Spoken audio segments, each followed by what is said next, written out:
আমরা ত্রিকোণমিতির একটা ফর্মুলা কোথা থেকে এসেছে তা আমরা বুঝতে চাই না, কিন্তু আমরা ত্রিকোণমিতির যে কোনো ম্যাথ সলভ করলে দিলে আমরা সুন্দর মতো করে দিতে পারবো। এর মানে হচ্ছে আমরা আসলে একটা ম্যাথের প্যাটার্ন মুখস্থ করেছি, ম্যাথের পিছনকার কনটেক্সট মুখস্থ করি নাই। যখন তুমি পিছনের কনটেক্সটটা জানবা তখন তোমার কাছে ওই ম্যাথের প্যাটার্ন গুলো আরো বেশি মেক সেন্স করা শুরু করবে। চলো একটা তোমাকে এক্সাম্পল দেই।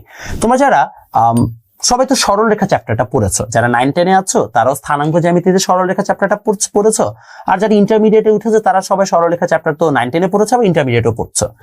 এই যে সরলরেখা চ্যাপ্টারটা আছে, সরলরেখা চ্যাপ্টারের মধ্যে তোমাকে যদি কেউ কখনো প্রশ্ন করে যে আচ্ছা y = mx + c, এখানে আসলে এই m যে ঢাল এই জিনিসটা কোথা থেকে এসেছে, তুমি কিন্তু বেশিরভাগ স্টুডেন্ট সেটা বলতে পারে না।